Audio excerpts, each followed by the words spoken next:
आसमां की छत पे है अपनी दुनिया, खिलखिलाती जिसमें है अपनी खुशियाँ। चांद की छलनी लिए तारे चुनते हैं हम, जादुई है ये जहां, है नहीं कोई गम। बंदे हैं हम उसके, हम पे किसका जोर। उम्मीदों के सूरज निकले चारों, इरादे हैं फौलादी, हिम्मती हर कदम। अपनी हाथों किस्मत लिखने आज चले हैं हम। जय श्री कृष्ण साथियों, क्या आप अपने हाथों अपनी किस्मत लिखने के लिए तैयार हैं?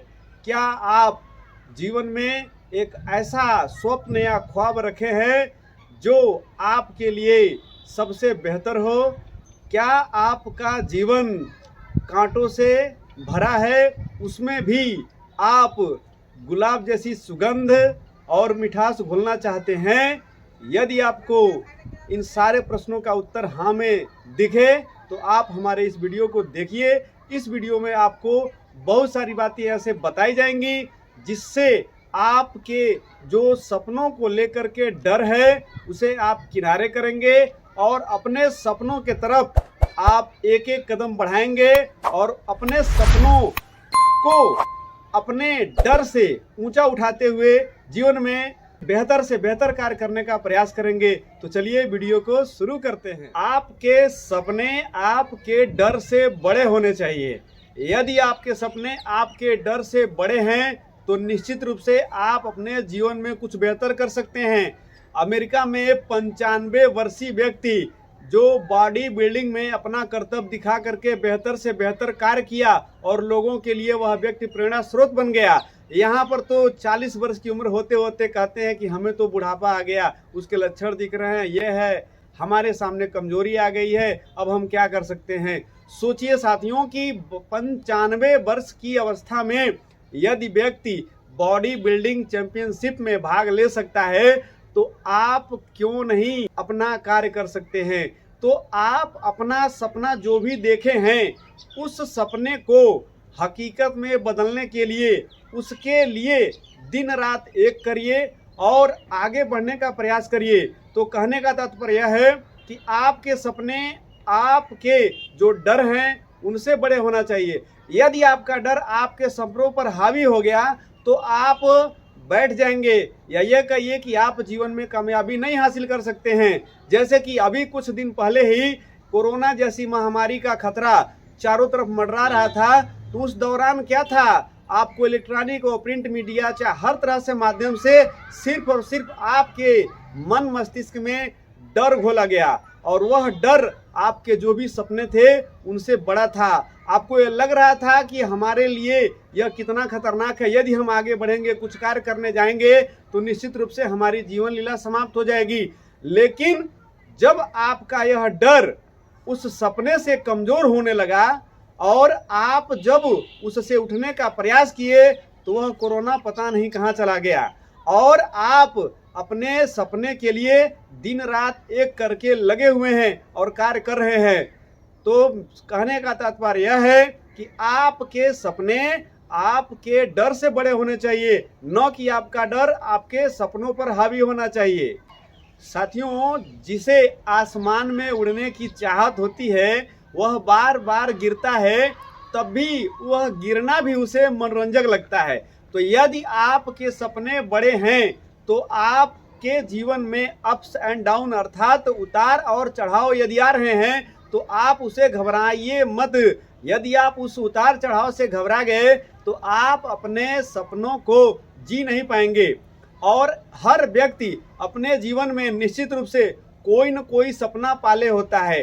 हाँ, यह अलग बात है कि 90 से 95% लोग ऐसे होते हैं जो अपने सपनों को अपने ऊपर हावी नहीं होने देते हैं, बल्कि अपने डर को अपने ऊपर होने देते हैं और वह डर ही उन्हें उन सपनों से दूर कर देता है और जो लाइफ में उनके जो मिली रहती है उसी में ही संतुष्ट रह करके अपना कार्य करने का प्रयास करते हैं। वहीं पर कुछ ऐसे भी व्यक्ति होते हैं जो अपने डर को सपनों पर हावी नहीं होने देते हैं और जीवन में कुछ बड़ा करने का प्रयास करते हैं और कर भी देते हैं। जब वह सफल हो जाते हैं तो निश्चित रूप से उन्हें लगता है कि मैंने कुछ किया है। आप यह जाने कि यदि आपको किसी पर्वत शिखर पर अर्थात चोटी पर सीधे पहुंचा दिया जाए तो आपको पता ही नहीं चल पाएगा कि उस चोटी पर पहुंचने में कितना श्रम लगता है या कितनी मेहनत की आवश्यकता पड़ती है। लेकिन यदि आप उस चोटी पर एक एक स्टेप चढ़ करके गए हैं और उस चोटी पर पहुंचे हैं तो जब आप उस चोटी पर खड़ा होंगे तो आपको महसूस होगा कि हमने जो सपना देखा था वह हकीकत में बदला है और मैंने उसे जिया है, इसलिए मैं इस जीत का हकदार। एक बात तो यह तय है कि यदि आपने कोई सपना देखा है अर्थात आप अपने जीवन में किसी न किसी लक्ष्य को निर्धारित किया है तो आप उस लक्ष्य में अपनी आत्मा को समाहित कर दीजिए। जब आपकी आत्मा आपके लक्ष्य अर्थात सपने में समाहित हो जाएगी तो आप उस सपने को पूरा करने के लिए दिन रात एक कर देंगे और आप जीवन में बहुत आगे तक जा सकते हैं। लेकिन यदि आप अपने आत्मा को ही उसमें समाहित नहीं करेंगे तो आप कुछ नहीं कर सकते हैं। जैसे यदि आपके माता पिता या आपके जो समाज के इर्द गिर्द के लोग हैं वह आपके सपने का निर्धारण करेंगे और आप अपने अंतःकरण से उस सपने के प्रति सोचे ही नहीं हैं तो क्या आप उस सपने को पूरा कर सकते हैं? नहीं कर सकते हैं, बिल्कुल नहीं कर सकते हैं। इसलिए आपका जो सपना है उसमें आपका खुद का अर्थात आपकी आत्मा उसमें समाहित हो तो आप उस सपने अर्थात उस लक्ष्य को निश्चित रूप से एक दिन प्राप्त करेंगे। यह सत्यता है। दुनिया में सबसे बड़ी ताकत होती है जगे आदमी का जागरण अर्थात यदि व्यक्ति जागृत अवस्था में है तो आप उसे झुका नहीं सकते हैं, आप उसे जो अपने सपनों अर्थात अपने लक्ष्य को निश्चित रूप से प्राप्त करने की ओर अग्रसर होता रहेगा और एक न एक दिन अपने लक्ष्य को प्राप्त करेगा। इसलिए आप उस मृत प्राय स्थिति से बाहर निकलने का प्रयास करिए और आप जागृत अवस्था में रहने का प्रयास करिए। अपने आप के अंदर की जो ऊर्जा है उसे जगाने का प्रयास करिए। निश्चित रूप से आप कामयाबी पाएंगे और आपकी जो मंजिल है वह आपको दिखने भी लगेगी। लेकिन यदि आप उस ऊर्जा का उपयोग सही ढंग से नहीं करेंगे तो आप मृत प्राय स्थिति में रहेंगे और मृत प्राय व्यक्ति के कोई भी सपने या कोई भी लक्ष्य होते ही नहीं है। तो आप अपने आप को महसूस करिए कि आप जागृत अवस्था में, यदि आप कोई कार्य कर रहे हैं और आपको लगे कि हमें यह कार्य करते वक्त वह आनंद की अनुभूति नहीं हो पा रही है तो उस कार्य को वहीं पर छोड़ दीजिए, क्योंकि वह कार्य आप पूर्ण कर ही नहीं पाएंगे। तो सबसे पहले आप कार्य को करने से पहले उसमें आनंद को समाहित करिए।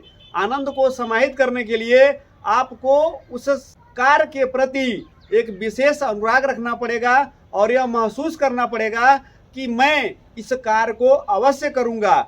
जब आप इस अवश्य शब्द के साथ अपने कार्य को करना प्रारंभ करेंगे तो निश्चित रूप से वह कार्य होगा ही होगा, उस कार्य को होना ही होना है, वह कहीं भी आपसे दूर नहीं हो सकता है। इसके लिए या तो आप अकेले समय गुजारिए या उनके साथ समय गुजारिए जो दर्पण की तरह से हो। दर्पण की तरह से तात्पर्य यह है कि जिस तरह से हम दर्पण के सामने जब खड़े होते हैं तो दर्पण हूबहू हमारे भावों को, हमारे जो आकृति है उसको हूबहू दिखा देता है। तो ऐसे व्यक्ति के साथ रहिए जो हमारे जो वास्तविकता है उसको बता सके, अर्थात हमारी कमियों को बता सके, हमारे अंदर जहाँ जहाँ भी त्रुटियां हो रही हैं अपने लक्ष्य के प्रति आगे बढ़ने में, जहाँ जहाँ भी हमें किसी भी चीज़ की आवश्यकता है उसको किस तरह से हम कर सकते हैं, यह बताने वाला व्यक्ति यदि हमारे सामने है तो समझिए कि आपके लिए सबसे बेहतर है। और वह कार्य कर सकता है, वह आपका मित्र है। मित्रता पर हमने एक वीडियो पहले से बना रखा है, मैं डिस्क्रिप्शन में उसका लिंक दे दूंगा। आप वहां जाकर के मित्रता कैसी होनी चाहिए, किस तरह का मित्र होने चाहिए हमारे जीवन में, उसको आप स्पष्ट रूप से समझ पाएंगे, देख पाएंगे। हमारे चारों तरफ का वातावरण कैसा है इसका हमारे जीवन में बहुत बड़ा प्रभाव पड़ता है। जैसे आप यदि कहीं गए हैं और वहाँ पर चित्र लगा हुआ है, एक आध्यात्मिक चित्र लगा हुआ है, तो आप उस चित्र को देखेंगे तो आपके अंदर दैवी गुणों का संचार होगा। लेकिन वहीं पर यदि कोई अश्लील चित्र लगा हुआ है, आपके भीतर वह कामुकता का भाव पैदा करेगा। तो कहने का तात्पर्य यह है कि आपका जो वातावरण है या आपके इर्द गिर्द जो भी व्यक्ति हैं या व्यक्तियों का समूह है, उसका आपके जीवन में बहुत बड़ी भूमिका होती है या होने वाली है। इसलिए आप अपने आसपास इस तरह की चीज़ों को परखने का प्रयास करिए। अगर आप उन चीज़ों को परख लेते हैं तो निश्चित रूप से आप अपने मंजिल की ओर अग्रसर रहेंगे और आपके जो सपने हैं उनको आप पूरा करने का प्रयास करेंगे। यह ध्यान रखें आप कि कोई भी स्वप्न, कोई भी आइडिया सबसे पहले आपके दिमाग में जन्म लिया है, अर्थात किसी भी विचार का जन्म आपके मन मस्तिष्क में होता है। इसलिए आप अपने मन मस्तिष्क में ऐसे विचारों को जन्म दीजिए जिसे दुनिया एक न एक दिन महसूस करे कि वास्तविक रूप से इस व्यक्ति के मन स्थिति की दाद देनी पड़ेगी। जैसे आप देखे होंगे ताजमहल की जो छटा दिखाई देती है, वह ताजमहल सबसे पहले उस शाहजहां के मन मस्तिष्क में बना था। हवाई जहाज जिससे आज हम आसानी से हवाई यात्रा पर निकल लेते हैं, वह हवाई जहाज किसी न किसी के मन मस्तिष्क की उपज होगी। अर्थात कोई अपने सपनों में उन्हें देखा होगा, उन्हें महसूस किया होगा, तभी तो आज बेहतर से बेहतर किया है। यदि वह व्यक्ति सपने ही नहीं देखा होगा हवाई जहाज में उड़ने की या बेहतर से बेहतर एक छवि बनाने की, तो क्या आज हवाई जहाज से हम उड़ पाते? नहीं उड़ पाते। वैसे ही आपने यह देखा होगा कि बल्ब की रोशनी में जो आज हम रह रहे हैं, उस बल्ब की रोशनी की परिकल्पना, अर्थात उस बल्ब की रोशनी के प्रति सबसे पहले एडिसन ने सोचा, अर्थात उसने यह अपने स्वप्न में इसे समाहित किया कि हमको बल्ब बनाना ही बनाना है या एक ऐसा उपकरण बनाना है जिसके सहायता से हमें भविष्य में रोशनी मिल सके। अर्थात उस तरह का विचार एडिसन के मन मस्तिष्क में आया। न जाने कितने प्रयोग असफल हुए और उन असफलता के बावजूद भी उसने अपने सपने को छोड़ा नहीं। परिणाम यह हुआ कि दुनिया ने देखा कि एडिसन नामक कोई व्यक्ति है, कोई वैज्ञानिक है, जिसने बल्ब जैसे उपकरण का आविष्कार कर दिया, जिसने पूरे दुनिया के सारी चीज़ों को बदल के रख दिया। तो कहने का तात्पर्य है साथियों कि आप अपने मन मस्तिष्क में विचारों को जन्म लेने दीजिए। बड़े से बड़े विचार अर्थात बड़े से बड़े स्वप्नों को अपने मन मस्तिष्क में आने दीजिए, क्योंकि सपने जितने बड़े होते हैं उसी हेतु आप लगते हैं कार्य करने में और उस सपने को पूरा कर सकते हैं। तो सपने कभी भी छोटे मत देखिए। डॉक्टर एपीजे अब्दुल कलाम जो भारत के महान वैज्ञानिक और न जाने कितने युवाओं के लिए आदरणीय हैं, ऐसे महान व्यक्ति ने जब सबसे पहले SLV-3 का प्रशिक्षण जब करने के लिए लाया गया, तो उस SLV के प्रशिक्षण के दौरान सबकी निगाहें लगी थी आसमानों के तरफ, लेकिन वह दूसरे चरण में जाकर के ही प्रयोग फेल हो गया। लेकिन क्या एपीजे अब्दुल कलाम ने हार मानने की सोची? नहीं सोची। उनका स्वप्न था कि आकाश में उड़ना है तो उड़ना है, उसके लिए जो भी करना पड़े। परिणाम यह कि सारी टीम लग गई कार्य करने में और 1 वर्ष के भीतर उन्होंने ऐसा कर दिखाया और वह रोहिणी उपग्रह के रूप में अंतरिक्ष में प्रक्षेपित किया गया और उसे दुनिया ने देखा भी, महसूस भी किया कि वास्तविक रूप से कोई ऐसा व्यक्ति है जिसने अपने सपनों में इस अंतरिक्ष की उड़ान को महसूस किया और हम सभी के प्रति इस तरह का भाव रखा। दुनिया की कोई भी ताकत आपको आपके लक्ष्य के निर्धारण से नहीं रोक सकती।